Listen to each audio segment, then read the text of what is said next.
સાહેબશ્રી, તેમજ શિક્ષકગણ અને અહીં ઉપસ્થિત ગ્રામજનો તેમજ વહાલા બાળકો અથવા વિદ્યાર્થીઓ, હું જે પ્રજાસત્તાક દિન વિશે બોલું તે તમે ધ્યાનથી સાંભળો તેવી મારી નમ્ર વિનંતી.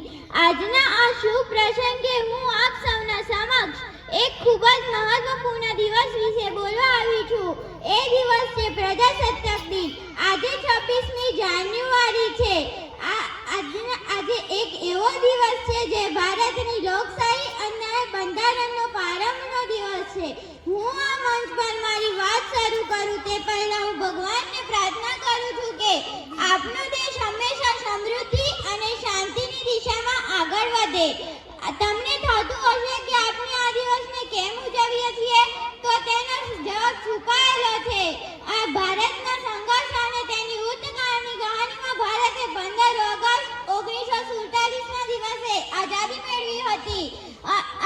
મેળવી હતી અને પરંતુ તે સમય સુધી આપણો દેશ આઝાદ, જ્યાં સુધી આપણો દેશ લોકશાહી નહીં ગણાય, જ્યાં સુધી આપણું પોતાનું બંધારણ અમલમાં નહીં આવે. 26 નવેમ્બર ભારતનું મસૂદું તૈયાર થયું હતું અને 26મી જાન્યુઆરીએ તે સત્તાવાર રીતે અમલમાં આવ્યું હતું.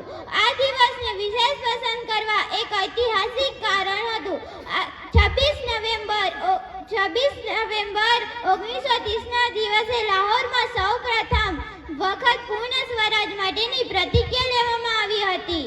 બંધારણનું મહત્વ. ભારત એક કાયદા અને નિયમોનું દસ્તાવેજ નથી, તે આપણા ભારતને પ્રજા આપી છે. સ્વતંત્ર, સમાનતા અને ન્યાય મૂળભૂત ડોક્ટર આંબેડકર